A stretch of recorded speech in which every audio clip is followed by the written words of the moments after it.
Next जो है that is velocity of circulation of money. Velocity of circulation of money, जैसे कल हमने इसको डिफाइन किया कि what is the velocity of circulation of money, कि एक ही जो नोट है, करेंसी नोट जो है, वो कितनी दफ़ा ट्रांजैक्शन का रोल प्ले करता है। ठीक है, जैसे कल मैंने आपको कहा कि कोरोना आने से पहले जो थी वो वेलोसिटी हमारी, अगर हम देखें सोसाइटी के अंदर, बल्कि पूरी दुनिया के अंदर वेलोसिटी वाज वेरी हाई। लेकिन आजकल जो है वो, जैसे हम लोग बाइक शॉपिंग करने के लिए नहीं जा रहे, तो फिर वेलोसिटी जो है वो कम है, क्योंकि एक अगर आपके पास कोई नोट पड़े हैं तो वो आपके पास ही पड़े रह जाएंगे सेविंग के तौर पर। तो जब वेलोसिटी ऑफ कम होगी तो इट मीन्स के you are not going, all of the people are not going outside for shopping very much.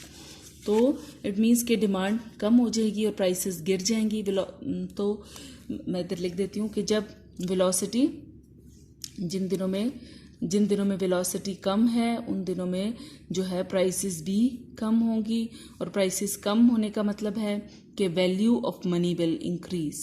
ठीक है, कि ये जो वैल्यू है ऑफ मनी दैट इंक्रीजेस।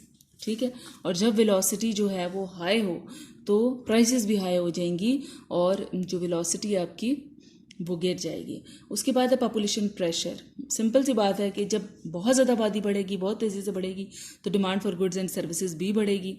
ठीक है, जब demand for goods and services increase होगी तो प्राइसेस भी बढ़ेंगी, प्राइसेस बढ़ेंगी तो आपकी जो वैल्यू ऑफ मनी है वो डिक्रीज करेगी। उसके बाद है change in demand for the necessities of life. आप देखते हैं कि वक्त गुजरने के साथ साथ जो नेसेसिटीज़ ऑफ लाइफ का कॉन्सेप्ट है वो रिवाइव होता चला जा रहा है। अगर आज से 50 साल पहले आप देखें तो बहुत ज़्यादा जो चीज़ें आजकल हम यूज़ कर रहे हैं वो 50 साल पहले उनका वजूद ही नहीं था और वो हमारी नेसेसिटीज़ में शामिल नहीं थी। ठीक है, इवन कंफर्ट में भी शामिल, कंफर्ट और लग्जरी में भी वो नहीं आती थी जो आजकल नेसेसिटी बन चुकी हैं। तो जैसे जैसे ये आपका जो कॉन्सेप्ट है, नेसेसिटीज़ का कॉन्सेप्ट रिवाइव होता चला जाता है, बहुत सारी नई चीज़ें उसमें आती चली जाती हैं, बहुत सारी ऐसी नई चीज़ें आ जाती हैं, आप कहती हैं इनके बगैर तो हम नहीं रह सकते। ठीक है, तो जितनी नेसेसिटीज़ की बढ़ती चली जाती हैं उतनी ही आपकी कंजम्पशन बढ़ती चली जाती है, उतनी ही आप कंजम्पशन ओरिएंटेड सोसाइटी बन जाते हैं और उतनी ही प्राइसेस तेज़ी के साथ बढ़ती हैं, और प्राइसेस तेज़ी से जब बढ़ेंगी तो value of money will decrease. ठीक है जी। उसके बाद है nature of budget. Nature of budget क्या है? बजट बजट दो तरह का बनता है, एक होता है डेफिसिट बजट और एक होता है सरप्लस बजट। डेफिसिट बजट ऐसा बजट होता है कि जिसमें जैसे हमेशा ही हमारा बजट डेफिसिट बजट होता है कि जिसमें गवर्नमेंट के पास इनकम होती है कम और उसकी जो होते हैं रिसोर्सेज, इनकम कम होती है और एक्सपेंडिचर बहुत उसके ज़्यादा होते हैं। जैसे ये मैंने इधर लिखा डेफिसिट बजट, इसमें क्या होती है कि जो उसके एक्सपेंडिचर्स होते हैं वो बहुत ज़्यादा होते हैं। ठीक है, और उसकी जो इनकम होती है वो उसकी कम होती है, इसको हम डेफिसिट बजट कहते हैं। तो डेफिसिट, फिर उस डेफिसिट को पूरा करने के लिए हुकूमत के पास दो तरीके होते हैं। ठीक है, कभी या तो वो ढेर सारे नए टैक्सेस लगा दे या फिर रातों रात नए नोट छाप ले। तीसरी भी बात होती है वो ये कि IMF से कर्जे ले ले। ठीक है, लेकिन तीनों सूरतों में जो प्राइसेस हैं they will increase and the increase in the price will lead to the decrease in the value of the money. और अगर इसके बरक सूरत हाल है कि अगर एक सरप्लस बजट बना है, गवर्नमेंट के एक्सपेंडिचर्स जो हैं वो कम है और इनकम बहुत ज़्यादा है, तो ऐसी सूरत हाल में वो लोगों को भी फैसिलिटेट करने की कोशिश करेगी, टैक्सेस को कम कर देगी। ठीक है, जो टैक्सेस को कम करने के नतीजे में प्राइसेस जो हैं वो भी कम हो जाएंगी और वैल्यू ऑफ मनी इंक्रीज कर जाएगी। लेकिन ऐसा होता नहीं है, यूजुअली डेफिसिट बजट होता है और इस डेफिसिट को पूरा करने के लिए नए टैक्स लगाए जाते हैं, नए नोट छापे जाते हैं, जिसके नतीजे में प्राइसेस बढ़ जाती हैं और प्राइसेस बढ़ने के नतीजे में वैल्यू ऑफ मनी डिक्रीज कर जाती है। उसके बाद बच्चों अगली चीज़ है फॉरेन ट्रेड। फॉरेन ट्रेड आपकी कैसी है? क्या आप एक फेवरेबल फॉरेन ट्रेड के हामिल हैं? जो आपका बैलेंस ऑफ ट्रेड है, जो आपका बैलेंस ऑफ ट्रेड क्या होता है कि एक्सपोर्ट और इम्पोर्ट जो होती है ना बच्चों, वो आपका बैलेंस ऑफ ट्रेड को तय करती हैं। अगर एक्सपोर्ट और इंपोर्ट किसी मुल्क की बराबर होती हैं तो हम कहते हैं कि ये जी बैलेंस, इनका बैलेंस ऑफ ट्रेड है, तवाज़ुन तिजारत इनका बैलेंस्ड है।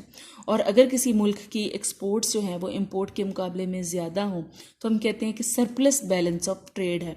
और अगर किसी कंट्री की इंपोर्ट ज़्यादा हो और एक्सपोर्ट्स थोड़ी हों अगर इंपोर्ट ज़्यादा और एक्सपोर्ट थोड़ी हो तो फिर हम कहते हैं कि वो उनका डेफिसिट बैलेंस ऑफ ट्रेड है। और हमारा तो यही होता है, बैलेंस ऑफ ट्रेड भी हमारा डेफिसिट होता है, हमारा बजट भी डेफिसिट होता है।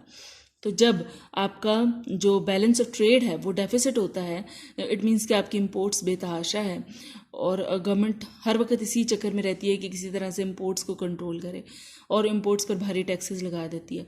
और इंपोर्ट जैसे हमारे जैसे मुल्क जो हैं वो क्या इंपोर्ट कर रहे होते हैं, वो हर तरह की चीज़ें इंपोर्ट कर रहे होते हैं। वो ना सिर्फ कंज्यूमर गुड्स इंपोर्ट कर रहे होते हैं बल्कि वो मशीनरी को भी इंपोर्ट कर रहे होते हैं। सो कंज्यूमर गुड्स पर जब टैक्सेस लगाए जाते हैं तो वो तो फ़ौरन ही महंगी हो जाती हैं, और जब मशीनरी पर टैक्सेस लगाए जाते हैं तो मशीनरियाँ आगे आकर फैक्ट्रियों में जो चीज़ें तैयार करेंगी वो भी प्राइसेस में ही वो इजाफा डाल देंगी। और जब डेफिसिट बैलेंस ऑफ ट्रेड होगा तो प्राइसेस विल इंक्रीज़। ठीक है, डेफिसिट बैलेंस ऑफ ट्रेड की सूरत में taxes will increase and the prices will increase, value of money will decrease. ठीक है, और अगर कोई मुल्क जो है अगर वो बड़ा खुशकिस्मत मुल्क है और उनका एक सरप्लस जो है वो बैलेंस ऑफ ट्रेड है, ठीक है, तो उनके मुल्क के अंदर प्राइसेस लो होंगी और वैल्यू ऑफ मनी ज़्यादा होगी। ठीक है जी। नेक्स्ट आपका जो है topic that is effect of changes in the value of money, कि जब वैल्यू ऑफ मनी में चेंजेस आते हैं, अगर हम कहते हैं कि जी वैल्यू ऑफ मनी बढ़ गई है या वैल्यू ऑफ मनी गिर गई है तो इसका लोगों पर क्या असर पड़ता है। बच्चों, मुख्तलिफ लोगों पर इसके मुख्तलिफ असरात पड़ते हैं। जैसे जो कल्टिवेटर्स हैं, जो काश्तकार हैं, जो क्रॉप्स को ग्रो करते हैं, जब सारी प्राइसेस बढ़ रही होती हैं तो एग्रीकल्चरल प्रोडक्ट्स की चीज़ें की प्राइसेस भी बढ़ जाती हैं। जब उनकी तैयार करदा शय की प्राइसेस बढ़ जाएंगी उनके, तो वो खुश होंगे, उनकी इनकम्स बढ़ जाएंगी। ठीक है, so they will happy if the prices increase and the value of the money decrease, they will happy. उसके बाद आ जाए बिजनेसमैन एंड इंडस्ट्रियलिस्ट। ये लोग भी बहुत खुश होते हैं जब प्राइसेस बढ़ती हैं, जब वैल्यू ऑफ मनी गिरती है। ठीक है, क्योंकि कीमतों में होने वाला तमाम इजाफा जो होता है वो आगे कंज्यूमर पर डाल देते हैं, और लेकिन अपने प्रॉफिट्स को भी बढ़ा लेते हैं और फिर वो अपने बिजनेस को भी एक्सपैंड करते हैं। इसके बरक्स जो लेबरर हैं, लेबरर बच्चों एक ऐसी क्लास है कि जिसकी फ़िक्स इनकम होती है, उसको वही वेज पहले मिलती थी वही वेज अब मिलती है, और वो खुश नहीं होते जब प्राइसेस इंक्रीज़ करती हैं और वैल्यू ऑफ मनी डिक्रीज़ करती है तो उनकी परचेजिंग पावर जो है गिर जाती है और उनका जो लाइफ स्टाइल है वो पहले से भी पुअर हो सकता है। फिक्स्ड इनकम ग्रुप जिसमें सारी सैलरी क्लास आ जाती है, ठीक है, तमाम जॉब करने वाले लोग जो हैं वो फिक्स्ड इनकम ग्रुप के अंदर आते हैं, उनकी इनकम फिक्स होती है, और जब कीमतें बढ़ती हैं, जब वैल्यू ऑफ मनी डिक्रीज़ करती है तो वो दे सफ़र अ लॉट। ठीक है, क्यों, और उनकी परचेजिंग पावर गिर जाती है, उनको अपना लाइफ स्टाइल नीचे लाना पड़ता है। ठीक है, तो दे सफ़र अ लॉट। उसके बाद कंज्यूमर्स वो लोग हैं, हर वो शख्स जो पैसे जेब में डालकर बाजार में जा रहा था, ही इज़ कॉल्ड कंज्यूमर। ठीक है, तो when value of money decreases and price increases, consumer will suffer. ठीक है, क्योंकि अब उनकी परचेजिंग पावर गिर गई है। वो अगर 100 रुपीज़ लेकर बाजार में पहले जा रहे थे तो वो जो चीज़ें पहले ले सकते थे अब वो नहीं ले सकते, सो दे विल सफ़र। उसके बाद आ जाए lender and borrower. Lender and borrower का जो है, फ़र्ज़ करें कि आपने किसी से उधार लिए थे। कब लिए थे? हम कहते हैं आपने 5 लाख रुपए उधार लिए थे, अपने भाई से लिए थे उधार। कब लिए थे? हम कहते हैं कि आपने 2015 में लिए थे। ठीक है, 2015 में आपने अपने भाई से 5 लाख रुपए लिए और अब 2020 के अंदर आप उसको 5 लाख रुपए वापस कर रहे हैं। ठीक है, अब इसमें ज़रा बताएं किसका फ़ायदा और किसका नुकसान है। यकीनन जो है आप तो फ़ायदे में हैं, लेकिन वो जो लेंडर है, वो जो आपका भाई है, वो सफ़र कर रहा है। वो कैसे सफ़र कर रहा है कि 2015 के अंदर 5 लाख रुपए की जो परचेजिंग पावर थी, 2020 के अंदर जो है वो उसकी वो परचेजिंग पावर नहीं है। ठीक है, अब मतलब जब प्राइसेस बढ़ी हैं, वैल्यू ऑफ मनी डिक्रीज़ की है, तो वो जो लेंडर है, वो जो आपका भाई है, उसको तो नुकसान हुआ है लेकिन आपको फ़ायदा हुआ है। ठीक है, लेकिन अगर फ़र्ज़ करें कि 2015 में जब आपने 5 लाख रुपए लिए थे, अब हर चीज़ सस्ती हो गई है। ठीक है, ये ख्वाबों की दुनिया में ही मुमकिन है, लेकिन फ़र्ज़ करते हैं कि ऐसा हो गया है और हर शय सस्ती हो गई है। गोल्ड की प्राइस आधी हो गई है, पेट्रोल की प्राइस आधी हो गई है, और आपने 2015 में अपने भाई से 5 लाख रुपए लिए थे, अब आप उसको 5 लाख रुपए वापस कर रही हैं, तो आपको जो है आपको नुकसान हो रहा है और वो जो लेंडर है उसको फ़ायदा हो रहा है, क्योंकि उसके 5 लाख की परचेजिंग पावर इस वक्त बहुत ज़्यादा है। ठीक है जी, सो लेंडर एंड बोरर जो है उनको इस तरह से उन पर असर पड़ता है। उसके बाद है effect on the production of goods. बच्चों, जो प्रोडक्शन ऑफ गुड होती है प्राइसेस के बढ़ने से इस पर पॉजिटिव असर पड़ता है, क्योंकि प्रोडक्शन, जैसे कि हमें पता है कि सप्लाई कर्व हमने फर्स्ट ईयर के अंदर सीखा हुआ है कि जो सप्लाई कर्व होता है that is always positive function of the prices. यहाँ पर अगर अपने प्राइसेस लिए हुए हैं, यहाँ पर क्वांटिटी सप्लाई ली हुई है, तो supply is positive function of the prices. The raise in the prices will lead to the raise in the quantity supply.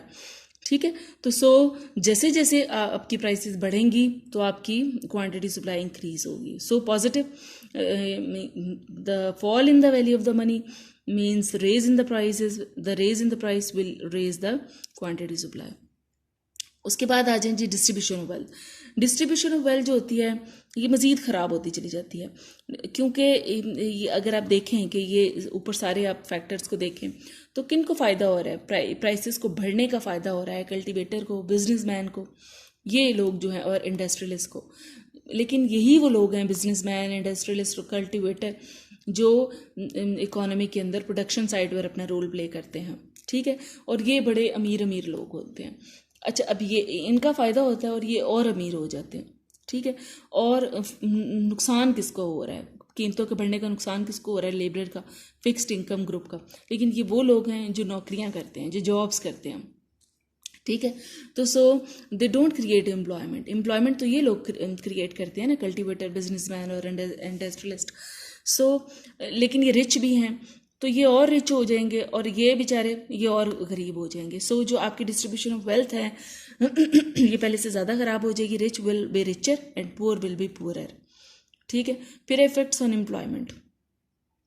जैसे भी मैंने कहा कि जो एम्प्लॉयमेंट क्रिएट तो यही लोग करते हैं, कल्टीवेटर, बिजनेसमैन और इंडस्ट्रियलिस्ट। सो प्राइसेस के बढ़ने से ये लोग होंगे खुश। ठीक है, ये अपने बिजनेस को करेंगे एक्सपैंड, अपनी प्रोडक्शन को बढ़ाएंगे और ज़्यादा इन्वेस्टमेंट्स करेंगे। ज़्यादा इन्वेस्टमेंट करने के नतीजे में एम्प्लॉयमेंट अपॉर्चुनिटीज़ भी इंक्रीज होंगी। So price increase, profit increase, investment will increase and employment opportunities will also increase. ठीक है जी, ये टॉपिक आपका हो गया ख़त्म। अब ये बात है कि क्या फिर अच्छी बात क्या है, क्या प्राइसेस का बढ़ना अच्छी बात है या प्राइसेस का गिरना अच्छी बात है। तो इसके अंदर बच्चों हम कहते हैं कि जो ओवरऑल सोसाइटी है, when price are increasing it is collectively better for the society. ठीक है, लेकिन मतलब ओवरऑल ये इकोनॉमी के लिए एक अच्छी बात होती है। ठीक है, क्योंकि जॉब्स को क्रिएट होना चाहिए, ज़्यादा से ज़्यादा आपकी नेशनल इनकम बढ़नी चाहिए, आपकी रियल नेशनल इनकम बढ़नी चाहिए, आपके मुल्क के अंदर गुड्स एंड सर्विसेज की मिकदार को इंक्रीज़ करना चाहिए, एम्प्लॉयमेंट अपॉर्चुनिटीज़ को इंक्रीज़ करना चाहिए। ठीक है, और जब लोगों को जॉब्स जब मिलेंगी तो और भी बहुत ज़्यादा जो है वो लोग जो है इस ग्रुप के अंदर शामिल हो जाएंगे। ठीक है, सो अगरचे ये क्लास सफ़र तो करती है, लेकिन हो सकता है कि इनको इनसे बेहतर जॉब्स मिल जाएं। जब बिज़नेस एक्सपैंड करें तो इनको अपने एक्सपीरियंस की वजह से ये जो जॉबियन जो ग्रुप है, इसको जो जिस तरह की नौकरियां वो कर रहे हैं उससे बेहतर सैलरीज की उनको जॉब्स मिल जाएं। ठीक है, सो ओवरऑल जो इफ़ेक्ट है बढ़ती हुई कीमतों का एक पॉजिटिव इफेक्ट पड़ता है इकोनॉमी के ऊपर। लेकिन but the rise in the price must be with in proper limit, otherwise it will cause hyper inflation which is harmful for the society. ठीक है बच्चों, मतलब ये कि प्राइसेस का बढ़ना है तो एक अच्छी बात, लेकिन अब ऐसा भी नहीं है कि अंधाधुंध कीमतें बढ़ती चली जाएं। और वो जब अंधाधुंध कीमतें बढ़ेंगी तो फिर वो उसको हम हाइपर इन्फ्लेशन कहते हैं और उसमें किसी का भी फ़ायदा नहीं है। ठीक है, और उसमें हो सकता है कि लोग चीज़ें ख़रीदना ही बंद कर दें और उससे बल्कि एम्प्लॉयमेंट जो है वो कम भी हो सकती है। सो एक slow and steady rate of growth in the price level is very useful. ठीक, थैंक यू जी। और ये चैप्टर आप बच्चों आपका ख़त्म हो गया, कल मैंने आपको नया चैप्टर शुरू करवाना है। अल्लाह हाफिज़।